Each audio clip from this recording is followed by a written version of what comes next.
বিসমিল্লাহির রহমানির রহিম।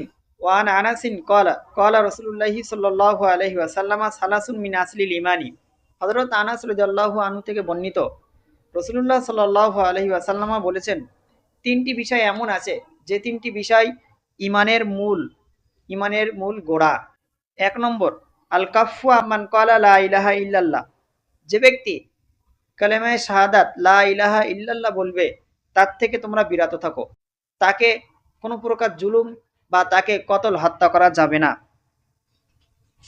লা তুকাফিরহু, তাকে তোমরা বিজাম্বিন, লা তুকাফিরহু বিজাম্বিন, কোনো পাপের কারণে তাকে কাফের বলা যাবে না, তোমরা কাফের বলবে না। ওয়ালা তুখরিজহু মিনাল ইসলামি বিআমালিন, এবং কোনো আমলের কারণে, কোনো পাপ কাজের কারণে তাকে তোমরা ইসলাম থেকে বাইর করেও দেবে না। ওয়াল জিহাদু মাজিন মুনযু বাআসানি আল্লাহু ইলা আইয়ুকাতিলা আখিরু হাযিহিল উম্মাতিদ দাজ্জালা।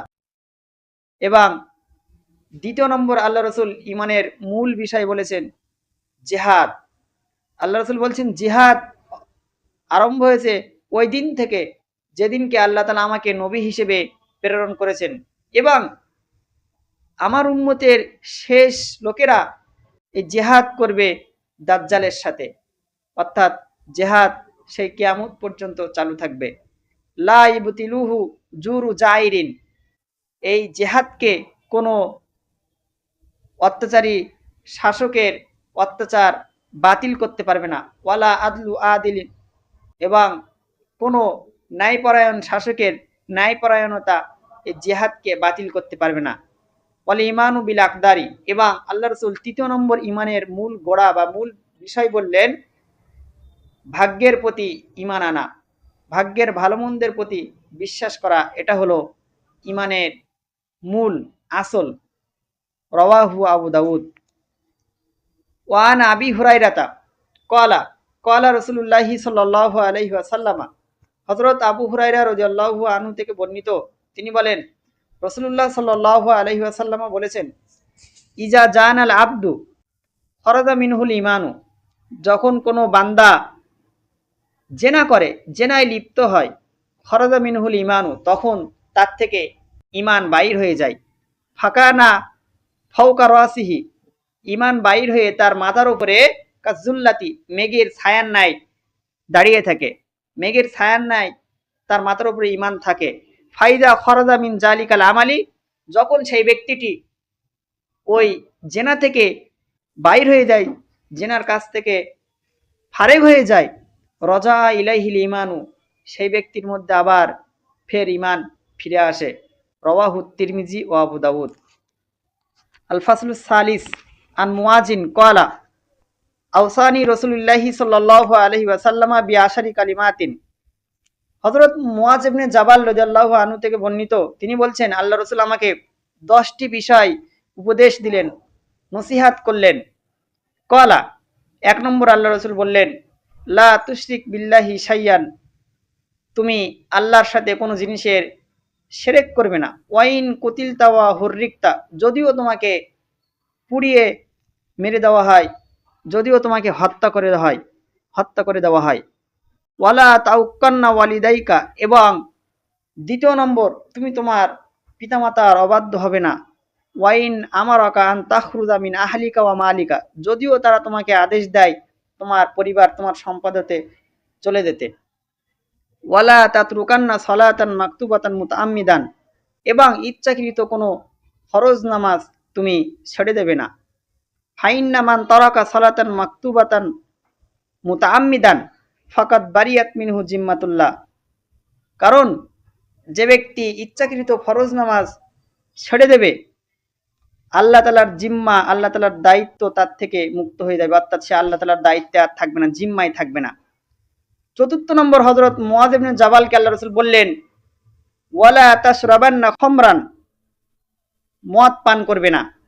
ফাইন্নাহু রাসু কুল্লি ফাহিশাতিন, কারণ মদ হলো সমস্ত ফাহিশা, সমস্ত অপকর্মের মূল।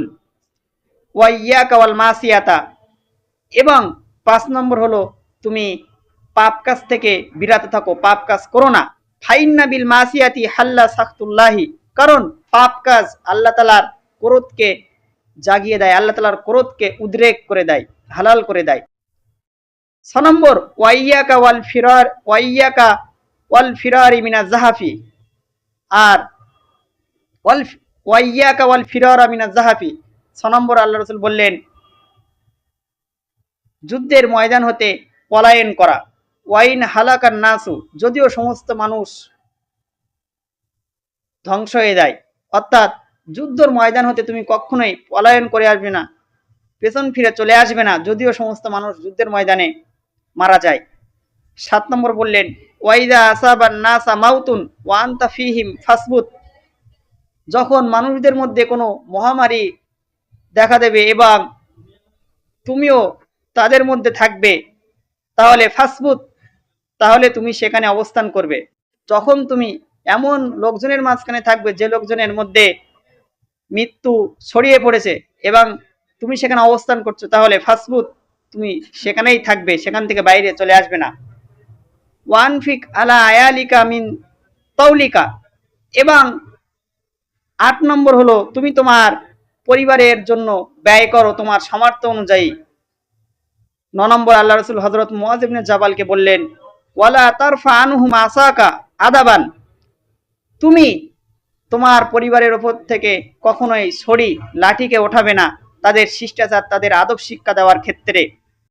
10 নম্বর বললেন ওয়াকফিহুম ফিল্লাহ, আল্লাহর ব্যাপারে তুমি সর্বদাই তাদেরকে ভয় দেখাবে, জান্নাত জাহান্নামের ব্যাপারে, আখিরাতের ব্যাপারে, আযাবে কবরের ব্যাপারে তাদেরকে ভয় দেখাবে। এই 10টি ওসিয়াত আল্লাহ রাসূল হযরত মুআয ইবনে জাবালকে করেছিলেন। রাওয়াহু আহমদ। ওয়ান হুযাইফাতা ক্বালা ইন্নামান নিফাকু কানা আলা আহাদি রাসূলিল্লাহি সাল্লাল্লাহু আলাইহি ওয়াসাল্লাম, হযরত হুযাইফা রাদিয়াল্লাহু আনহু থেকে বর্ণিত, হযরত হুযাইফা রাদিয়াল্লাহু আনহু তিনি বললেন যে ইন্নামান নিফাকু কানা আলা আহাদি রাসূলিল্লাহি সাল্লাল্লাহু আলাইহি ওয়াসাল্লাম, নেফাক, মুনাফিকি, সেটা তো রাসূলুল্লাহ সাল্লাল্লাহু আলাইহি ওয়াসাল্লামের জামানায় ছিল। ফাআম্মাল ইয়ামু, সুতরাং আজকের দিনে, ফাইন্নামা হুয়াল কুফরু, সেটা তো হয় শুধুমাত্র কুফরি আছে, আবিল ইমানু, অথবা শুধুমাত্র ইমান আছে। অর্থাৎ আজকের দিনে পুরো স্পষ্ট হয়ে গেছে, হয় একজন মানুষ কাফের, না হয় সে মুমিন, কোনো কুফর, কোনো মুনাফিকি আর নেই। রাওয়াহুল বুখারী।